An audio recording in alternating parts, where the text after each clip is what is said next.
Hello and welcome back to another episode of Legacy Library.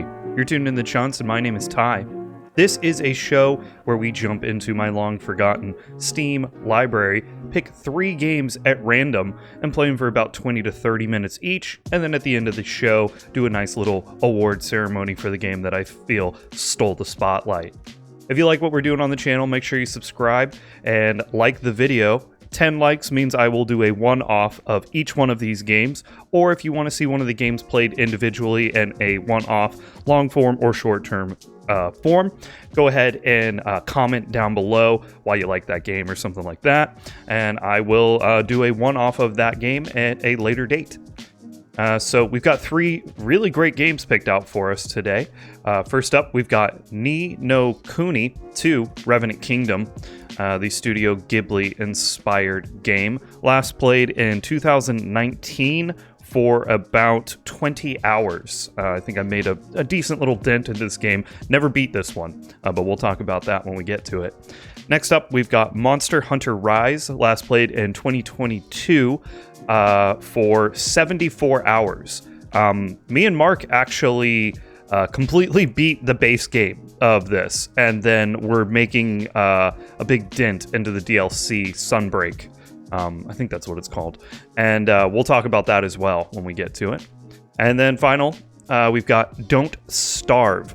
Just Don't Starve, not Don't Starve Together. Don't get it twisted. Last played in 2017. Played for an hour. I think I have played Don't Starve on other platforms and stuff. We'll talk about it when we get there. We'll express our feelings for the games. So that's going to be our lineup for today. And so first up, we're going to hop right into Ni no Kuni 2 Revenant Kingdom. See you over there. Yes, here we are. Ni no Kuni 2 Revenant Kingdom. Yeah, so it's been a bit since I played this. Back in 2019. You know, I turned this volume down, and it's still really loud. I think the music is just a little loud, a little overbearing music. Also, I found this slider, and I like it. It's My Name is Evan slider. My name is Evan. Evan. My name is Evan. My name is Evan. Evan. See, it's the Evan slider. Evan. Pretty great, right? Evan. My name is Evan. I'm gonna see if I can play this controller. Feel like I might be a little more comfortable with that. Perfect. Yeah, last played in 2019. I have played and completed and beaten it to its fullest. I think I almost, if there were achievements on the platform I was playing, almost platinumed or got the platinum or 100% completion for Ni no Kuni 1. I love that game. This one, I kind of didn't like that they took away the minion system and replaced it with like this other shit. I wasn't like too keen on that. I think it did grow on me. Yeah, you get like the little loading screen dude. Yeah, you can see him down there. You have like little Pikmin dudes that like run around with you. And I didn't really like that too much. What the fuck's going on here? Boopity boop.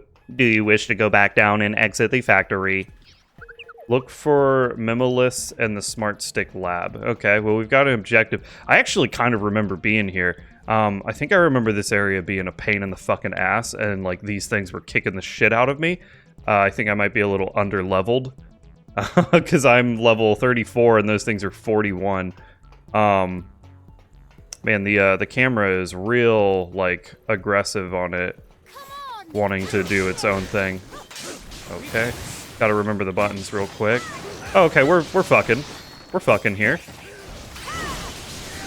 Oh wow, okay, it's okay. I really don't remember like the combat at all. That looks to be some kind of heal. Ow, fuck. Is there a lock on? Cool, there is a lock on. Let's do a fire attack. Ooh! Game looks nice. I mean, it's running really smoothly. I always loved the look of Ni no Kuni because it's based off Studio Ghibli, and Studio Ghibli, if anyone knows anything about me at all is probably my favorite, like, animation stuff. I grew up watching My Neighbor Totoro. My username in many platforms and many things is Deadly Totoro. And yeah, I've always had, I mean, I feel like most people, if they're into anime and, you know, like watching anime movies, they've seen the whole roster of Studio Ghibli. When I was watching them back in the Disney, I feel like it wasn't as popular. Like people didn't really know about it. They knew about like Spirited Away when it first came out, and Howl's Moving Castle a bit. Princess Mononoke was kind of like a cult classic, but no one like knew like Porco Rosso or I need to do some kind of heals or something. It's also really fucking loud still. I'm gonna have to turn it down. Actually, I'm gonna do that right now if I can.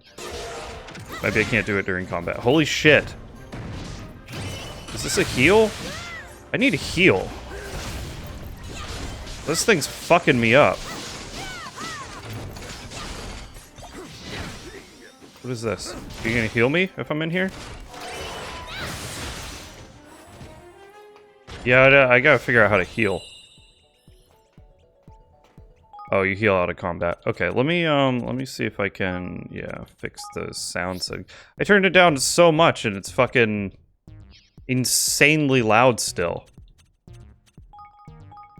We're gonna just pop everything down there. Down right there. Yeah, but no, I grew up watching like the Studio Ghibli.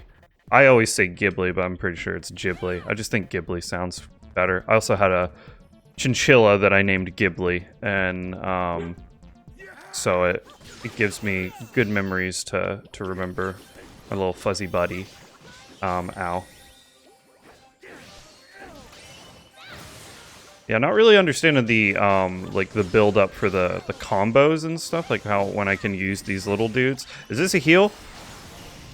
I don't think that's a heal, actually. Oh, you can switch between the characters. Oh shit, I didn't even realize that. Can be big Hammer Man? Hammer Man!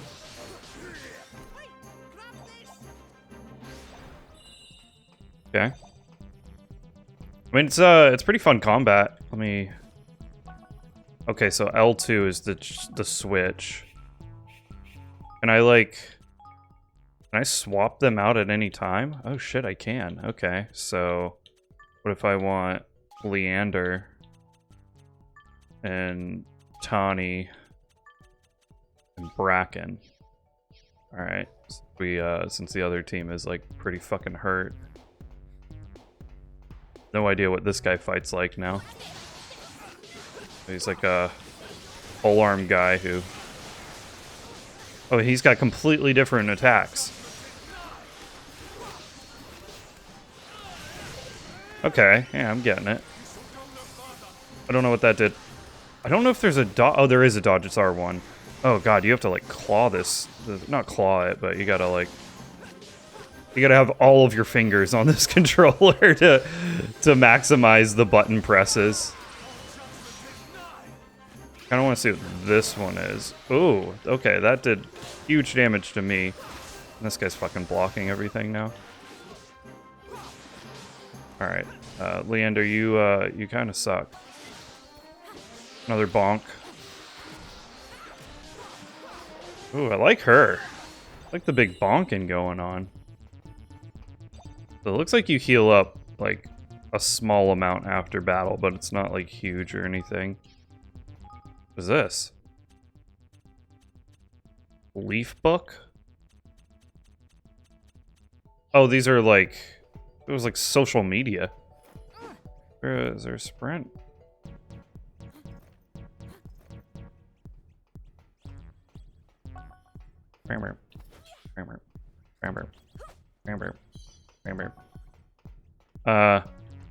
Yeah, but I played all of Ni no Kuni 1 and you know, like pretty much 100% of that game. I loved it. I think there was only like towards the very end, I started to get a little frustrated because I think the end had some like kind of difficult stuff that I had to deal with, and it felt like it got a little bit grindy. Oh.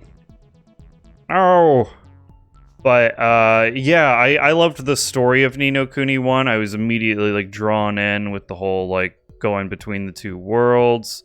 The sense of, I think it had, like, it played a lot with, like, death and, like, dealing with, like, death and grievance and all that. And then mix it in with, like, a fantasy, isekai to another world kind of thing. And, yeah, and then the creature collection. I loved all of the little creatures. It was like Pokemon, but like with a twist. The gameplay was really fun and had, you know, like a nice twist to it that switched things up quite a bit from how Pokemon was, especially around that time. Okay, that panel doesn't work, so we gotta find where we gotta go.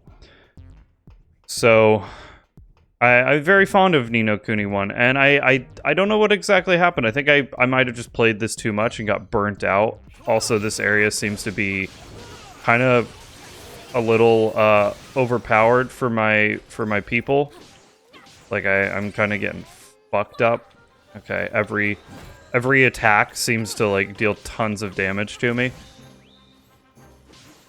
Also, the dodge button being R1 is kind of rough. Just stand in this, whatever this is. The fucking heal area. Yeah, the dodge, the dodge and the attack button. You get locked into combos. It's kind of rough. Like, I can't like get out of it. Also, they have like 0 stagger. Yeah, this is fucking rough, man. Like, these guys do not stun at all.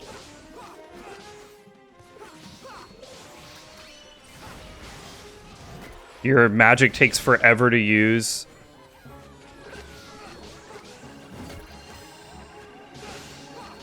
Oh, that doesn't look good over there. It's like I can explode.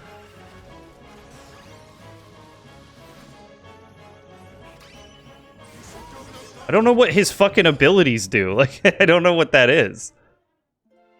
Shit. Yeah, and that's a game over. Continue from last save. Well, is the last save the fucking where we started? Okay, no, we're like here. I don't remember how the weapons work either. I've got like... Okay, so you use up on the D-pad to switch weapons as well. Like I don't know what these are. It just looks like I've got 3 weapons attached at all times. No idea what exactly they do. Let's do this heal area of effect things that seem to be really nice. Okay. I'd like to not get hit by every single attack, if at all possible.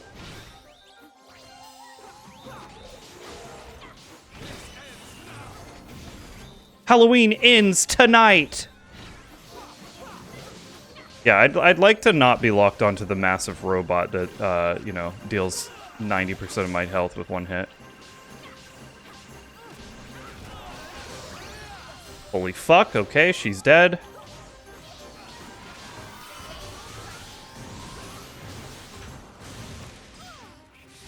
Okay, she's almost dead. Robot turned into a ball. I don't have any kind of... This is a really fucking hard fight. It doesn't help that these guys are doing like jack shit of damage. Yeah, Jesus Christ, man. They just don't have any stagger. Like, when the hell am I supposed to attack them? They just fucking attack me. I get near them.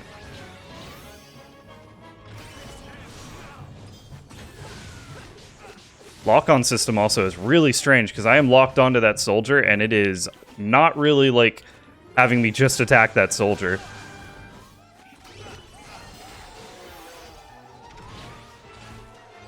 Oh, did that soldier die? Okay, so now it's...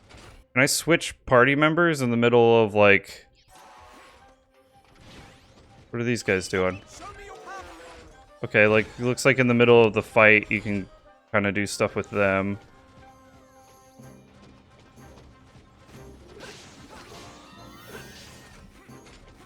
Alright, the purple guys are ready to do whatever this is.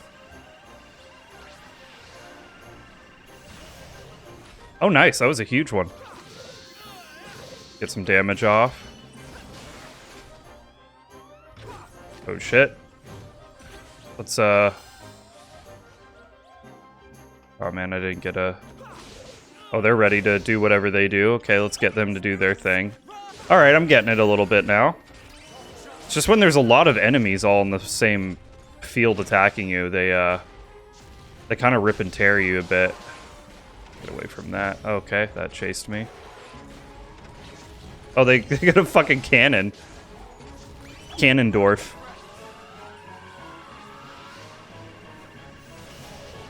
Dude, that was huge.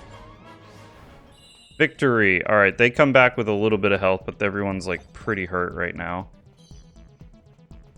Let's swap some people out. Let's get Roland back in, and let's get Batu back in. These games also just have like fucking fantastic world building. Like the locales that you go to are so interesting and so well designed. Even though it's a very linear game, but it really doesn't matter when you get to the areas, because you're just like, oh, this is beautiful looking. It's like borderline cell. This one I think is more cell shaded than the first one. The first one I think was more, it was cell shaded. I think a lot of the stuff that level 5 does is like kind of the cell shaded. The first one straight up looked like you were in a Studio Ghibli movie. Like you're running around the places and it's like watercolor with like a splash of cell shade, and the characters like blend into the environments beautifully. And yeah, that was one of my biggest things when it first came out. I was just obsessed with Ni no Kuni. I played it lots. I played it constantly. I actually don't think I beat it right away. I think I played it like a ton, got burnt out on it a little bit, dropped it, maybe played something else, came back to it at a later date, and then no-lifed it. When I eventually picked it back up, I think it was like a year or two after it had come out, I straight up like played this game day and night, every waking second for like a week and a half or so, maybe even longer. Just no-lifing this game and loving every second of it. I think I used kind of like a little guide to... Oh, that's so cute. Yeah, that's you use them to do like elemental stuff. I think I used like a little guide to kind of like help me, you know, craft the best team and like to push me in the right directions on like where I'm supposed to go and stuff like that. So yeah, it helped me reinvigorate my desire to continue playing the game and to play it to full completion. Like I said, absolutely no-life the game, and got like I can't remember if I got the platinum. I think I was playing it on like the PS3. But yeah, I played it so much and I loved it. It was so fun. All right, so this guy's like fully magic, man. Now get me back inside this. Oh, I think I just got the ulti. I don't know how to use it. Oh, does it just like increase my output for... it almost seems like it's better to not be locked onto anyone. Water! Something else I want to talk about with this one, because I've just been kind of talking about the first game a lot, is this one has base building and like city building aspects to it. Like you're kind of like building up an army of like people, and it's pretty cool, honestly. Like I actually really remember enjoying the base building aspect of the game and thinking it was really interesting. And yeah, I don't know if we'll see any of that in this video, because we are you know, as always, rapidly approaching our out time. But yeah, this one had like a cool base building aspect to it, that where you're going around, you're recruiting people to like live in your city, and then you're like upgrading your city as you're coming back from your travels, and it's kind of like a hub world for you to get upgrades and do other cool stuff. And I remember it being an interesting concept. They definitely didn't want to just copy and paste the first game. I think they also weren't directly partnered with Studio Ghibli on this one. The first one was like fully like the Studio Ghibli was all in on the process of creating the game and like the characters and designing and all that stuff. This one, I don't think they were as hands-on. I believe that they kind of stepped back and weren't really a part of the process on this one as much, unfortunately. But I think the game still looks fantastic. Okay, that guy just got absolutely crunched. Alright, now I have a shield. Get these guys to do their nuke. God, that attack, they're the best. Holy shit, man. Get the shield if I can, please.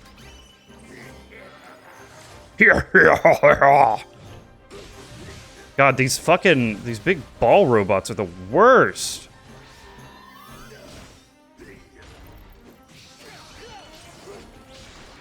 Rock's not really strong against him. I don't know how you dodge that. Like, that one just seems... Oh, okay, bow. Boner attack. Get the shield going. Alright. Shield immediately knocked off. Get these guys firing their cannon. Shield again. Oh, he's gonna do that fucking... Does he turn and aim? Oh, okay, you can, like, stagger him really well. Oh, and he's very vulnerable once he's knocked down like that. Can I get the heal off while you guys are... Yeah, sweet. Everyone stand in this. Get full heals. Not full heals, but good heals. Alright, I like Bonk Guy. Bonk Guy's cool. Bunkai, you've activated my Bunkai. Does this one working? What did that do? I am all sorts of turned around right now. I think I need to get over there. So maybe if I activate this one more time, will it... no, not really. I don't think that really helps me too much. Because that just brings me over here. Have I been here? It's not even like a big area, and it's just like so fucking confused on where I'm supposed to go. Connected to the red. Okay, so we haven't been here. That's some pretty good stair walking animation going on there. Me and Joe actually talked about that recently in our Alan Wake playthrough that we've started. I don't know if at this point, I don't think it will be out yet, but look forward to that on Wednesdays, Alan Wake. Holy shit, these things are level 48.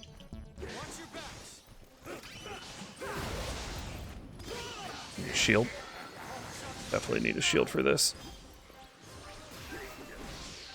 One. Why do these things have so much health?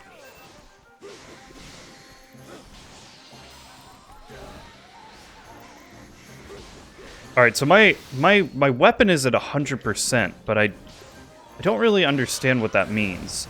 Oh, okay. I think I used the percentage now, and it's a powered up version. Oh, and they have different attack styles too. Interesting. Okay. Shoot that guy with an arrow. Shoot my poison arrow in your heart. Shoot my poison arrow in your heart. Yeah. Block that, bitch. Beautiful. That was a good fight. Fighting these monkey goblin things from Wizard of Oz. Get that shield up if we can. Okay, didn't get it and almost died from trying to do that. Are you a healer? You have to die then. And I'm dead. Great. Okay, cool. He's dead too. I mean, a lot of their spells just kind of like leave them standing there completely open to attack. Don't really get that.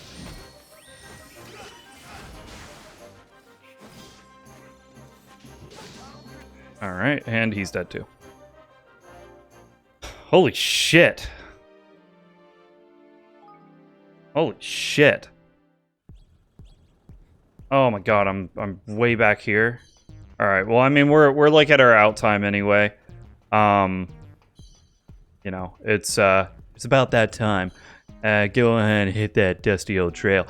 But let's talk about Ni no Kuni 2. We didn't really get to see a ton of the game. We got to see some combat and some open world exploration.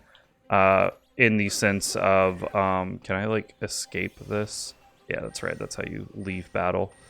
Yeah, we got to see some open world exploration and some combat, and didn't really. We talked about the city building a bit, but didn't really get to go into it. But no, these games are great. Like the character designs are really cool. The storylines are really cool. Each character has like their own little storyline, and you recruit them to your cause and whatnot. You know, it's the tried and true big bad, make bad decision, make world evil, must defeat big bad. You know, it throws into that. Diverts away from the first game where you had to collect like little like folklore Pokemon creature people and use them in combat, kind of like how I'm using these little Pikmin-esque characters, but they just switched it. Now it's like Pikmin characters, and they give you, each one gives you like different skills and stuff, which is really cool. Even like different skills for each character as well. Like it's neat. There's a lot of different mechanics like layered in on this game that kind of add to the whole the way the gameplay flows and stuff. I feel like you have a lot of options during combat. For me, to take it a little bit to get used to. It's a little clunky. I'm a button masher, I admit. And so when I get into a game where it's not meant to be button mashed, it kind of fucks me over and I get absolutely wrecked. This game is not a button masher game. You should definitely not mash buttons in this game. But it's fantastic. It's a really good game, and I would definitely be interested in coming back to this. So if you want to see more of this, definitely comment below. I'm not sure if I would jump into this playthrough or just start a whole new playthrough. So if there is a want of this and people want to see it, there could be a potential of a start from the beginning and see how far we get. I'm not never making any promises on doing full playthroughs of games because there's just so many games to play. And I'm always playing so many games at the same time.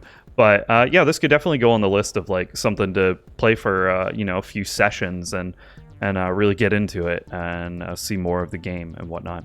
But like I said, if you want more of this, comment down below, and specifically this, or if you just want a one-off and want a one-off of everything in this video, like it. If we get enough likes, I set the bar at 10. That seems really fucking difficult to get to. I might lower it to like 6 or maybe 7. A nice 7. If we can get 7 likes on a video, that's when I'll do one-offs of everything. So thank you for watching, and I don't know why I'm doing like an outro, like this is the end, but we're gonna hop into the next game, Monster Hunter Rise. See you over there. Yeah, here we are. Loaded in. Dog butthole. Owl face. Monster Hunter Rise. I just went ahead and loaded into the game and got in here so we can get as much hunting in as possible in our small amount of time. Yeah, I played a shitload of this. Me and Mark completed the base game. We are currently in the DLC. This is the Sunbreak DLC. And maybe we respond to a join request. Oh, that might take a while actually. Let's just do our own thing. Gotta remember how to do this. It's been 2 years. I don't need a fucking Do a high rank. Okay, we've completed all of those. Wait, there we go. We can fight a Toba, what just happened? Where's my game at? Okay. Weird. Accept this quest. That's what we'll do. Alright, then we gotta eat. Food at in this one. Oh, here it is. I gotta get reacclimated with all the controls as well. This Monster Hunter is definitely one of those games where the controls are super fucking weird. What are the usual? Yeah, sure, whatever. Go ahead, skip the little... Usually watch the... I shouldn't have skipped it. That was stupid of me. So stupid. I don't know what... Let's manage our equipment, because I don't remember what stuff I like to play the most. I always love Insect Glade, but it's just I know it's not great. I think I was playing... Let's see what we've got here. Rarity 5. Maybe the light bow gun. Alright, yeah, there's a rarity 8. What is our weapon right now? Rarity 9. Okay, so it looks like I was running sword. Yeah, I don't have any of that. Okay, rarity 8. Stuff there. Definitely didn't do any of that shit. Damn, I didn't do any of that either. Hammer. There it is. Oh, that's right. I was the hunting horn. That's what I was like really playing. I was focused on a hunting horn. Let's do some hunting horn. Ah, fuck. That means I probably had like a set that I was using for specifically hunting horn. You know what, it's probably not a huge deal. I'm not going to focus on that. I want to get as much fighting in as possible. Let's go fight some monsty. Monster Hunter. I have okay, my dog's name is Orson Welles and my cat is Catastrophe. Alright, go. Let me get these buttons. Melody mode performance. Okay.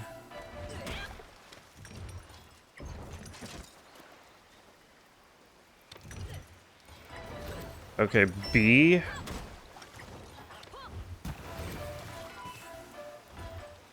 Holy shit.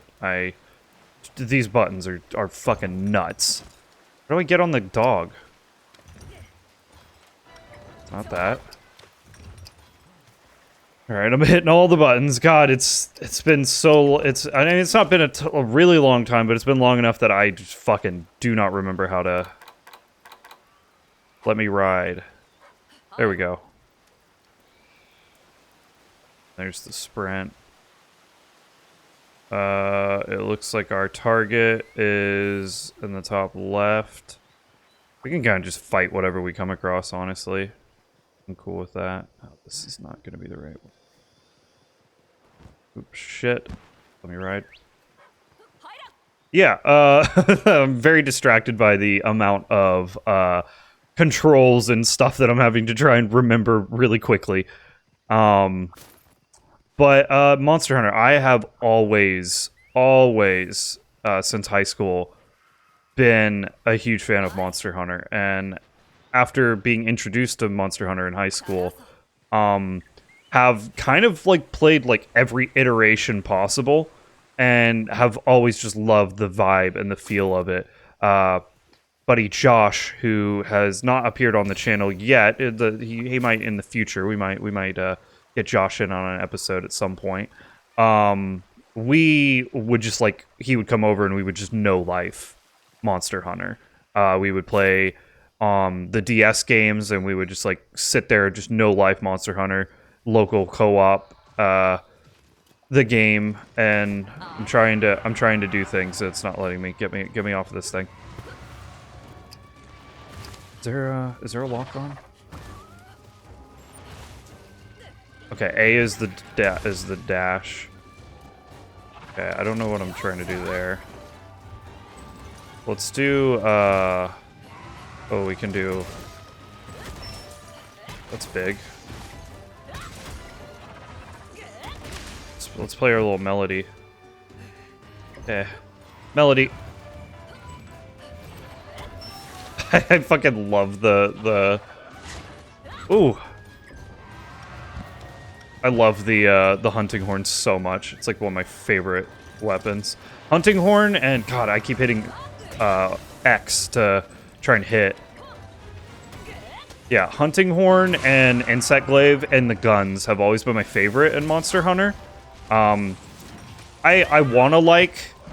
I've always wanted to like the big samurai sword and stuff like that, but I feel like they're so boring. Like they don't really. God, I keep hitting all of the wrong buttons to try and do things.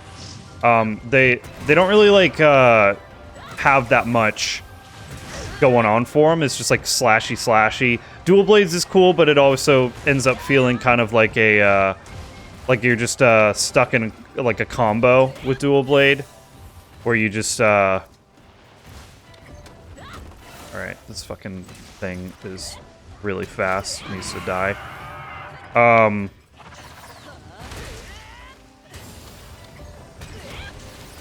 Skyblind shockwave. There we go. These are big hits. Oh, look at those big numbers popping up on the screen. We are fucking now. We are fucking. We are fucking. Here we go, fucking. Broke some parts. Oh, fuck yeah. But I've played, you know, every weapon and tried every weapon, just not like stuck with every weapon. I usually, especially when I'm playing co-op, with Mark, Mark was doing like the more up in their face, fighting styles and stuff. I think he was playing like dual blades and the hammer, and you know, so he was also switching around to like different weapons and trying out new stuff, because this was actually this was Mark's first Monster Hunter game. I got him into this and introduced him to the world of Monster Hunter, and we kind of like just took off from there. We no-lifed this shit when I got him into it. And I also played this first on the Switch, and never beat it on the Switch, but really enjoyed it. But Monster Hunter is also just one of those games where it's really fun to play with your friends. I don't know why the screen keeps blacking out for me. It's really annoying. It's just happening on here. I'm wondering if it's like an HDR thing that's happening to me. It's pretty annoying. It doesn't look like OBS is picking it up, but I'm definitely getting, just every once in a while I'm getting a black screen. And that usually happens with, I'm just not hitting this thing also. That usually happens with when the HDR is on and I'm recording and doing other stuff all at the same time. That baby. Oh nice, we knocked him out of the sky. Let's get some big hits in. Ooh! Ooh! Let's get a big swing.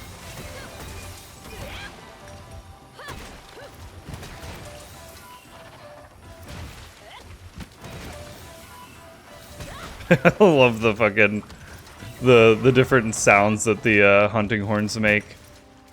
And we're gonna have to talk about it, but where is there it is. Nope, that's not it. There it is. We're gonna have to talk about it, but Monster Hunter Wilds was announced recently, kind of recently, you know, a few months ago. And it also just came out with some more gameplay footage that I kind of like skimmed through because I don't want to really watch too much of it. I think I would rather not spoil. I want to go in as fresh as possible. I've seen just like there's herding and stuff, and it just looks fucking awesome. So I'm really excited about that, and can't wait to fucking play it. Oh, that's right, you can attack with a dog too. Why am I sharpening?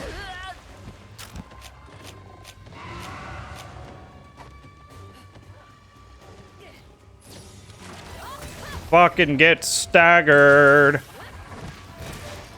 Another broken part right there. And yeah, everything that we've seen for Monster Hunter Wilds looks amazing.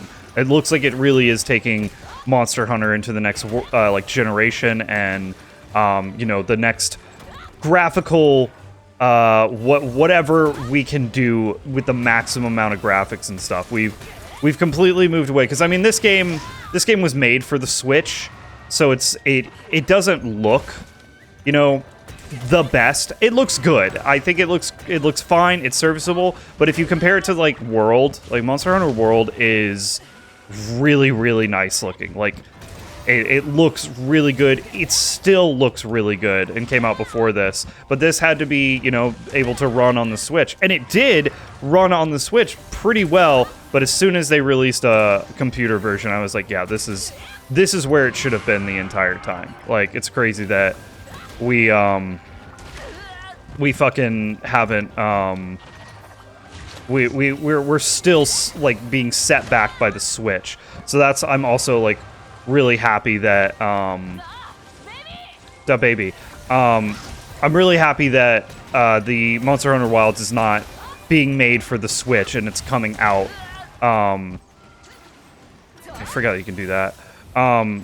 It's coming out for computer right away, which is going to be great. I'm so fucking excited for it. 2025 could not be farther away. I feel like there's a lot of great games coming out in 2025. All right, man, can you fucking stop? You fucking stop, please. Giving you the big bonk. There we go.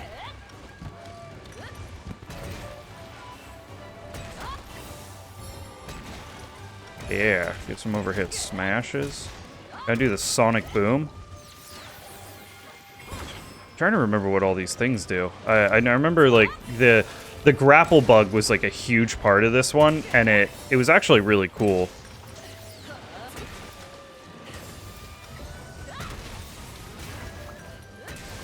And I think you could like, there's certain every weapon had different.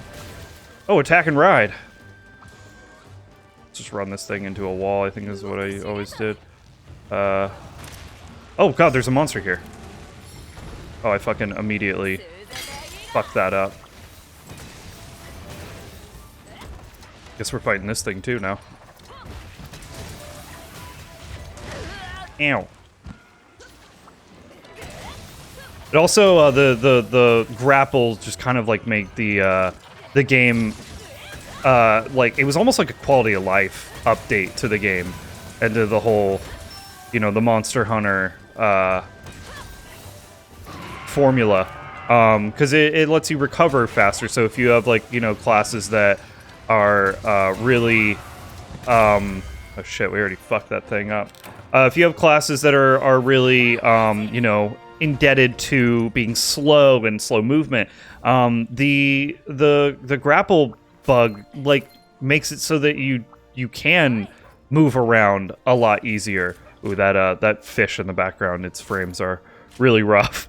It makes it so you have higher movement, you know, it changes your skill set a little bit, and it's really fucking cool.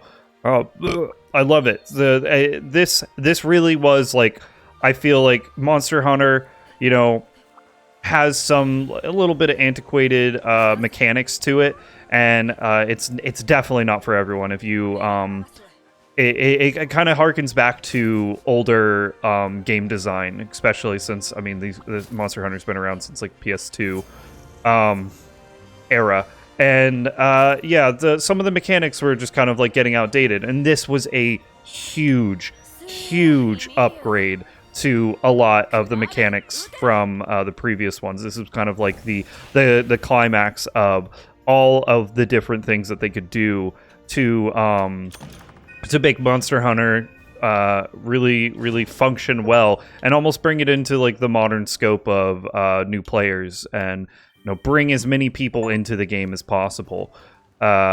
So it's It's one of my favorite series. I fucking love... I just got so many achievements. I fucking love Monster Hunter. Oh, I do have more. Oh, these are double fights.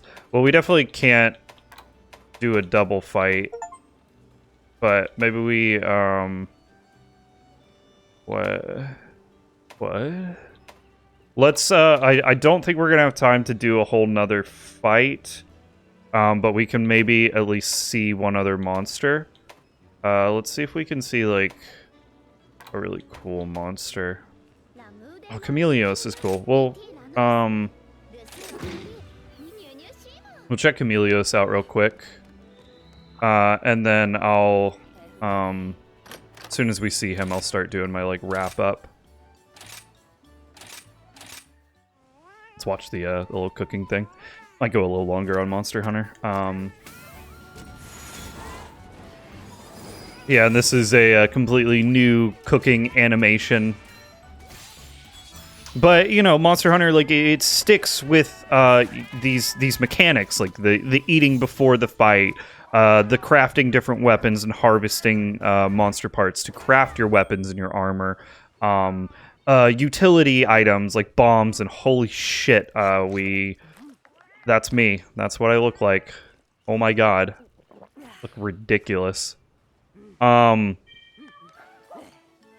yeah, it's like kind of created this like legacy of just really interesting and fun gameplay, especially when they added it so you could play these games with your friends, because they weren't always co-op. You know, you had to deal with these really intense and difficult games by yourself, and it definitely could cause people, like with Dark Souls games, it could cause people to get discouraged and don't want to play the game. Oh, of course, he's at the top of the fucking map. And you know, it's understandable. The game is hard. They're not, you know, generally easy games. Like you get battered around constantly. You're getting fucked up by the monster all the time. Like there's tons and tons of layered mechanics that you know, can be really complicated to like new gamers and people who've never played a Monster Hunter game. Oh, that dude's really cool. Like a vampire bat. And so yeah, like Monster Hunter's always been that one of those things where it can turn people away. Like there's a lot on the screen. There's a lot of shit happening all at once. And that can be super discouraging to people who aren't really, like, you know, super familiar with these kind of games and these super layered multi-dimensional mechanic game. But with that said, I think Monster Hunter Rise did a phenomenal job of kind of like alleviating some of that issue and the strain of people, you know, the difficulty of the game and the layered mechanics and all that. I don't remember if there's like a fucking lock on. Oh, get off the fucking... Get off! Can't even see this thing. I think Monster Hunter Rise did a just amazing job of fixing those issues that probably were caused by you know, there just being too much to the game sometimes, and it okay, I don't remember. Oh shit, am I poisoned? Oh yeah, I'm poisoned. I think I had a hammer that gets rid of poison too. Oh my god, I'm about to die. Eee! Eee! Oh, I don't need the antidote anymore. Oh, okay, cool, they're doing antidote.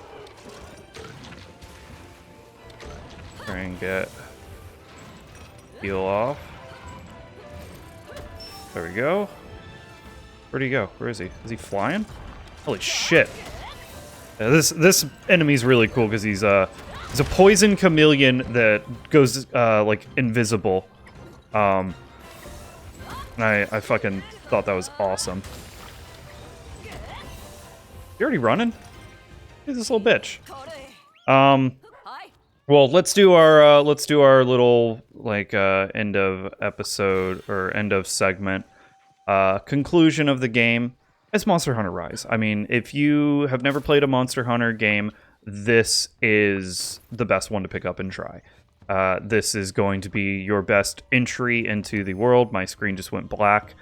And you know, it's a great way to see if you would like these kind of games. I think it even might have a demo that you can play, possibly. Don't quote me on that. I might be wrong.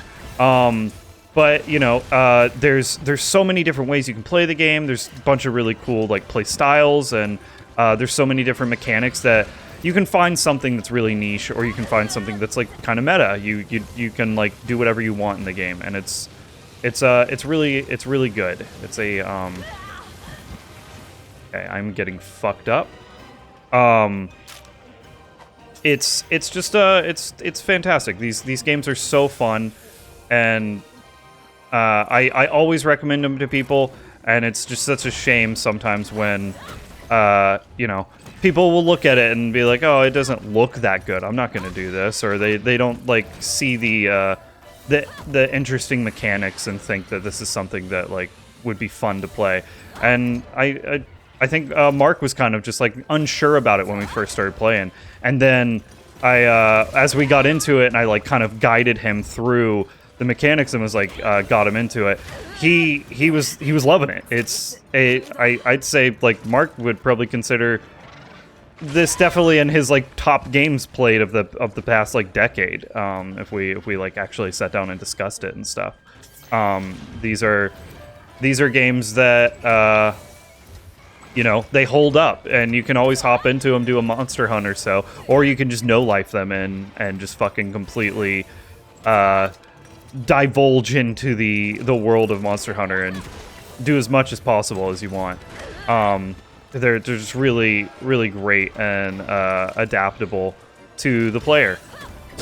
I feel like I'm shilling out for Monster Hunter, but I kind of am. Like, I love Monster Hunter, and I want more people to like it so that they make more games, but I don't think that's an issue, because fucking Wilds looks amazing, and looks like it's going to be even more what I was saying of like bringing new players in. I think I think Wilds is going to do that to the next extreme.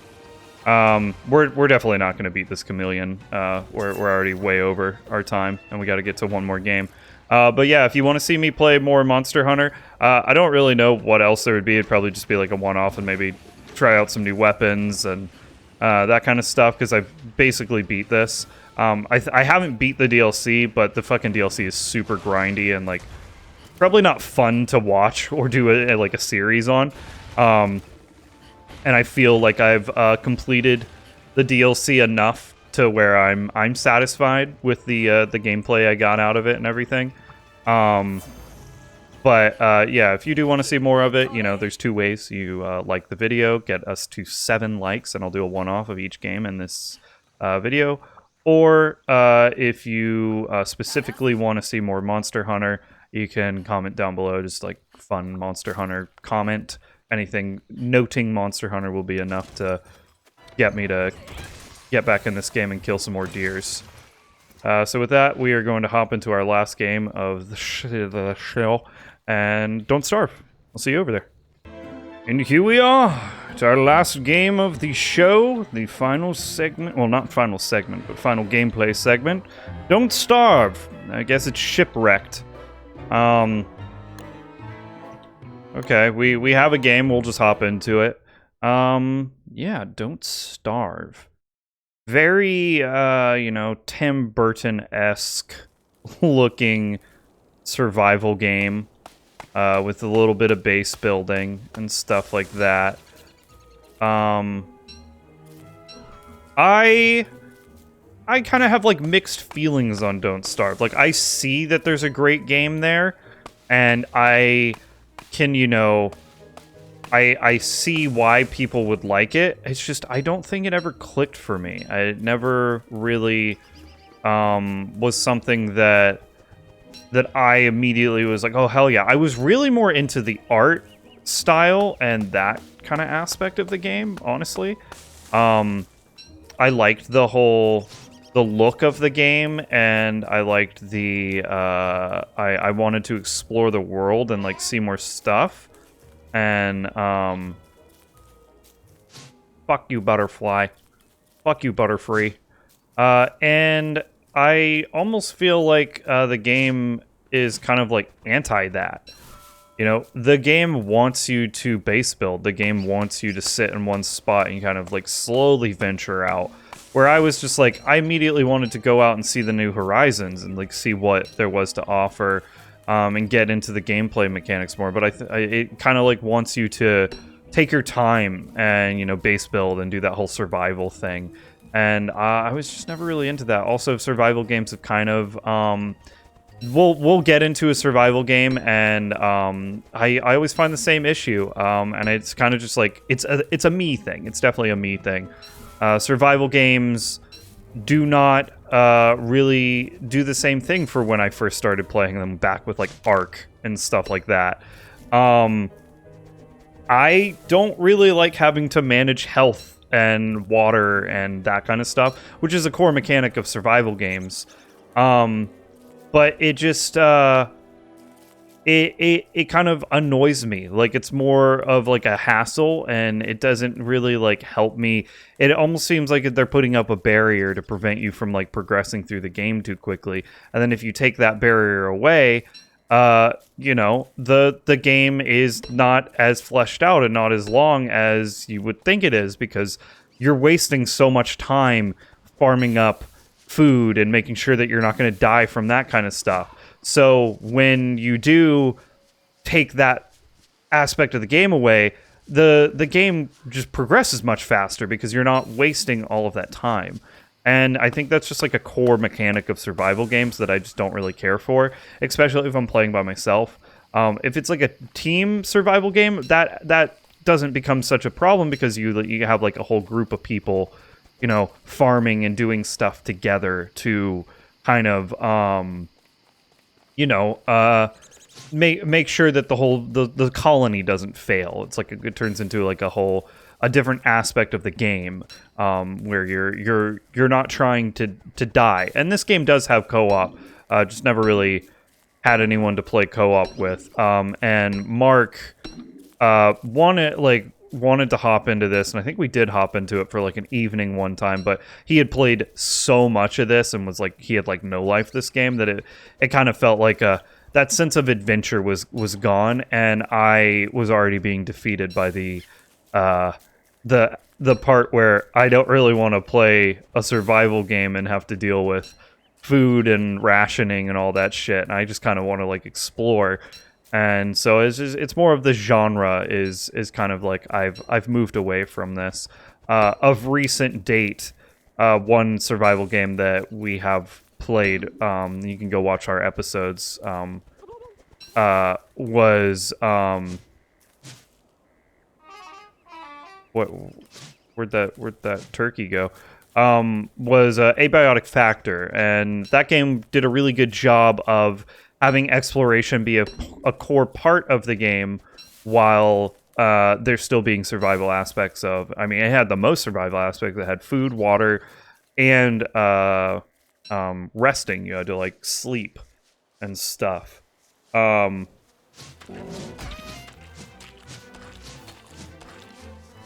can't see anything.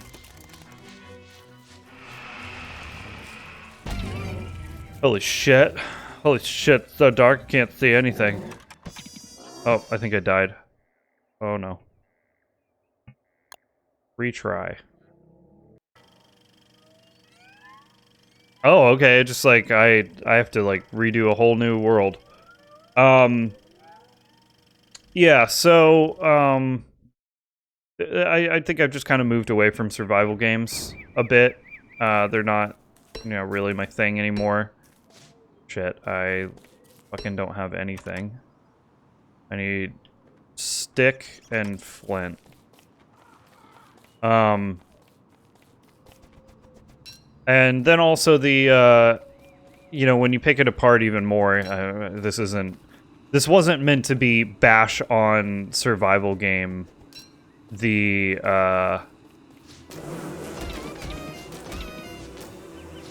the episode, but it's kind of turned into that. Can I not hit these things? Just might as well die. When you strip it away even more, it's that whole layered, or tiered, progression, which bothers me as well. Like Valheim was like really, it was very like apparent in it. Ark had it. Any of those survival games have it, where you are really just working towards getting to the next tier. So you start out with wood stuff, and then you move to iron stuff, or you move to steel, and then you get like technology and all that. And it's kind of like these survival games always have that. And I don't feel like I've really played a survival game where I felt that this was the natural progression of this kind of genre, where, you know, I haven't played a game recently, and maybe if there is one, put it in the comments. I can always check it out. I haven't found one of those games where it's like they get rid of that tier thing and they make eating and drinking like a fun thing and not just like a tedious task that you have to do. I just really haven't found one. Abiotic Factor was pretty close to that, but I still don't think it was like fully. Like, I started complaining to Mark at one point about it, the food just being like it's more of just an annoyance. Like, you got to go back to the base. You got to spend time making the food. You got to, you have to put that into your inventory. It takes up space. But Abiotic Factor was pretty good with it because it did make it so that, like, those are traits and talents, and like there's a talent tree and a reason to cook and do those things. Like, you are working towards something. It's not just like only to keep yourself fed. I'm gonna get you, bitch. I'm gonna get you, little rabbit bitch. I'm gonna get you, little rabbit bitch.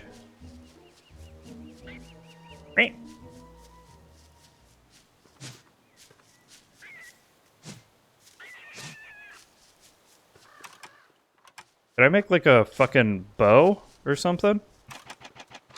Oops. Nope, okay. I'd love to kill this rabbit. That would be really cool. I think that would be a great, got him. Great event in this episode to kill a rabbit. Yeah, where was I? Yeah, no, I haven't really, like, felt like I've found, that game yet, in terms of, making the food and that stuff, like, fully tie into the game and not feel just like a tedious task that you have to take time out of your gameplay to prevent you from progressing the game. It's just like a natural blocker in the game. And that's just my opinion on survival games. Like, it's definitely not going to be everyone's view on it. I honestly don't know if I'm even, like, hitting these things.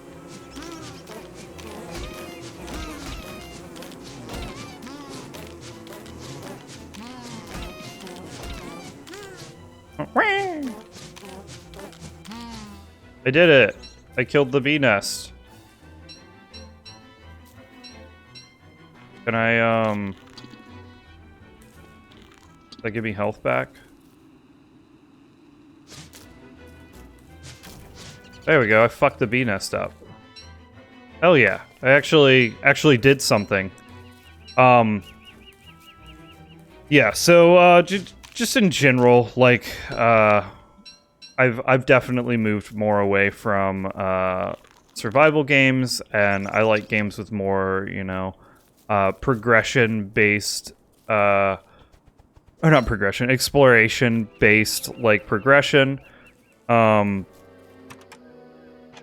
Yaga. Okay, I need to cut down a tree.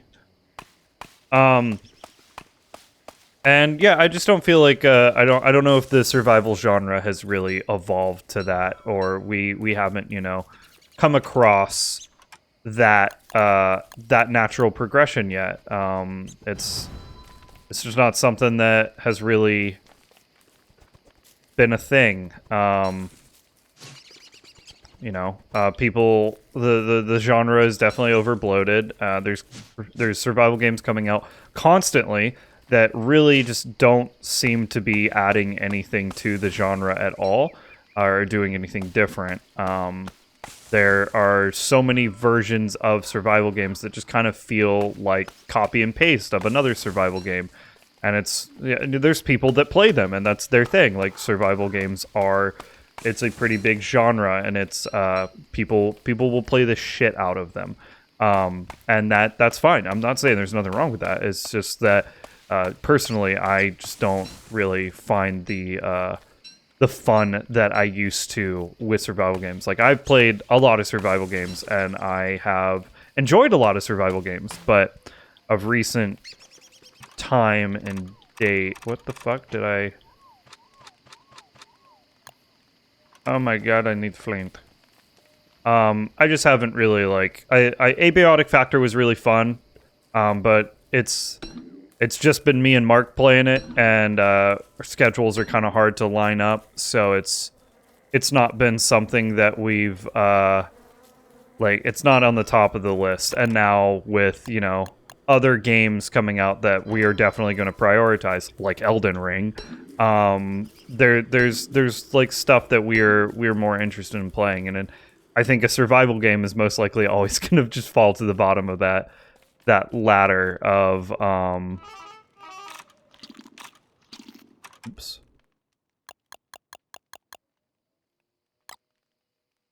Put one.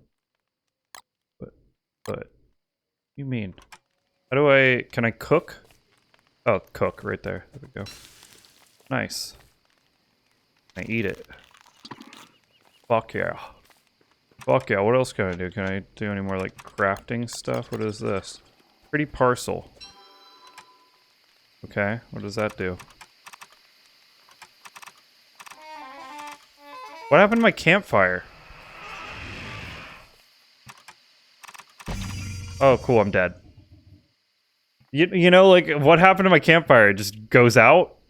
Like, why'd my campfire go out? I think I'm good there. We can just, like, I'll do my sum up. Might have been a little lower or a little smaller segment for Don't Starve. But, you know, it's one of those slow progression games, so I don't think there was really too much for B to see anyway.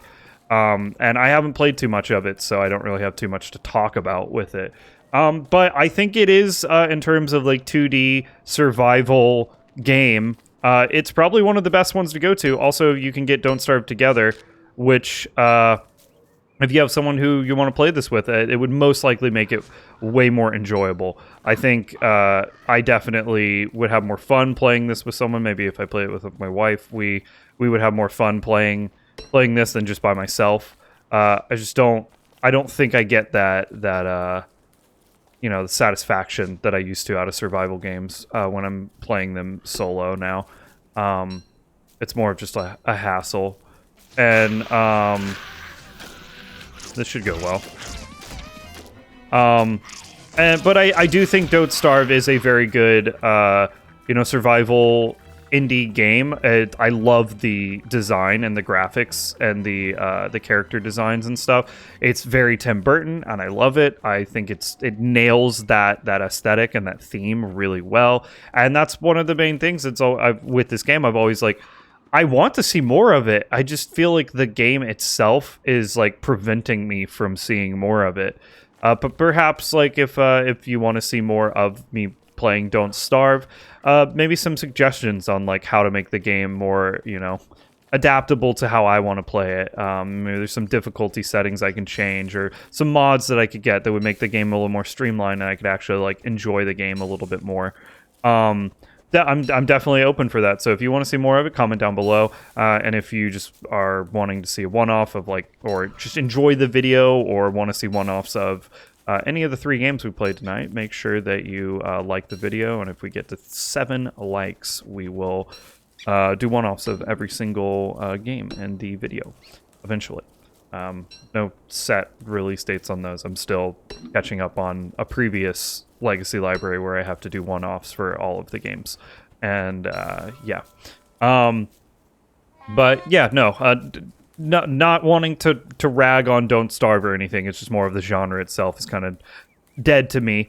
But no, this is a great little survival game. It's a very cool little indie survival game that I think deserves all of the overwhelming reviews that it has, especially with how much they've added to the game and like done to the game over the years. Like I think the devs are really dedicated to this, and I don't know if they're doing anything new or if there's like another Don't Starve coming out or something, but I know that they've just constantly been like updating this game, and you know, there's tons of content here for people to jump into and see.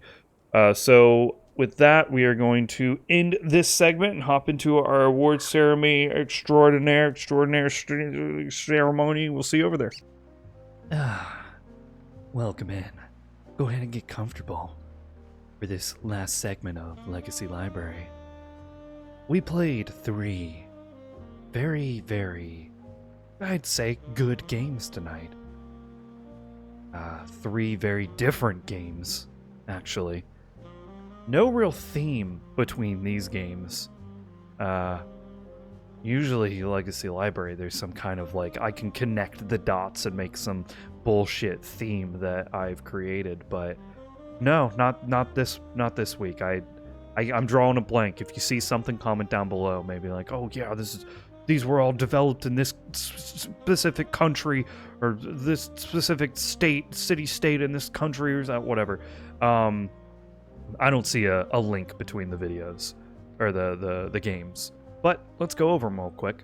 First up, we played Ni no Kuni 2, Revenant Kingdom, a nice little JRPG with some really interesting mechanics for combat and buddy system and swapping to different characters to play as, all while looking delightful and the kind of same aesthetic of Studio Ghibli. Not directly created by Studio Ghibli, I don't believe. I think they only did the first one, but the second one, they still kept that like art style a bit and kind of twisted it and did their own thing. Level 5, fantastic devs. I think they did a really good job with this game. Really fun, really interesting. Then we played Monster Hunter Rise, a game that I've basically beaten to completion, except for, you know, the final couple things for the DLC, Starbreak or Sunbreak. Just kind of got burnt out on the game and didn't want to do it anymore. It got really grindy at the end. But we did beat the base game and, you know, got pretty deep into the DLC as well. But it's very fun. And I always will take any chance to play Monster Hunter because I just love Monster Hunter so much. And I'm so excited for Wilds. And then we played a little bit of Don't Starve. A little cute, unique, Tim Burton-esque survival game, indie survival game.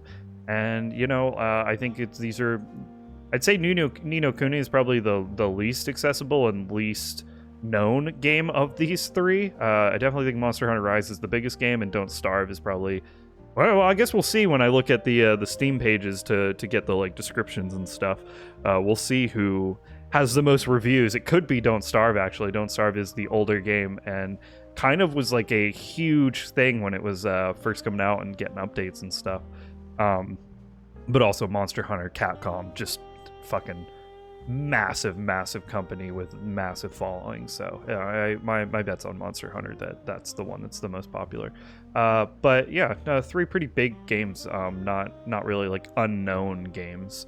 And in their own right, all like really just like doing a really good job in their own genre. Monster Hunter is its like own monster hunting genre. Don't Starve into the survival genre, but making it an indie game and 2D 3D, sorry. And then Ni no Kuni with a little JRPG action with fantasy and, you know, really cool characters and stuff.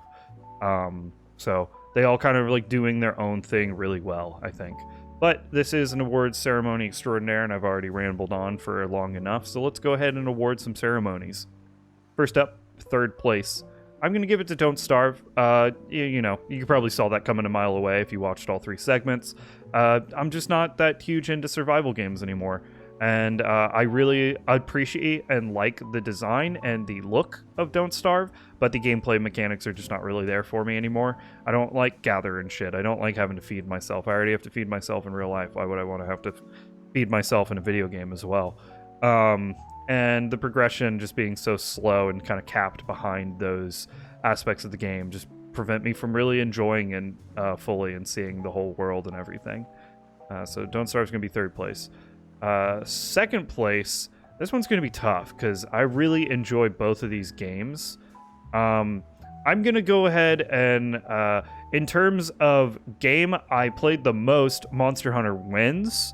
Because it's like I have played it more than Ni no Kuni, and I've played all of the Monster Hunters. So in terms of like it being a game that I enjoyed outside of Legacy Library, it wins. But in terms of the segment that I played for it for Legacy Library, I think I'm going to give Monster Hunter Rise the 2nd place, because it is just stuff I've already done. You know, I'm just retracing my steps and playing the game that I've already played for 80 hours. And, you know, I know people play Monster Hunter. Like, I played World for like 300 hours or 400 hours or something. So, like, you put way more time into it. But I beat it. I already beat the game, essentially, in my mind. I'm like, I'm good. I've done it. I'm ready for the next Monster Hunter. So with that segment, it's just kind of like repeating what we already did. So that leaves us with Ni no Kuni 2 winning Legacy Library this evening. And I think it's warranted because it's just a fantastic little game that I feel like I never see get brought up or people really talk about it too much. And I don't know if there's plans to make another one because I don't know if the second one did that well. But I enjoyed my 20-ish hours with it. I remember liking it a lot. And to the point where I have thought about going back to it. And if you want me to go back to it, comment down below. And be like, hey, play Ni no Kuni, and I'll play Ni no Kuni, or give me a little Ni no Kuni fact that is interesting. It really applies with any of these games. If you want to see me play any of these games in a more long form, one-off, or short form, just comment down below the specific game, or all of the games. Doesn't matter. You can do whatever you want. Just, you know, a little comment, or just like the video. And if we get 7 likes, I will do a one-off of each one of these games. So that's going to be it for me this week on Legacy Library. I hope you enjoyed it, and I'll see you next week. Yeah. Wow. Ooh. Bye.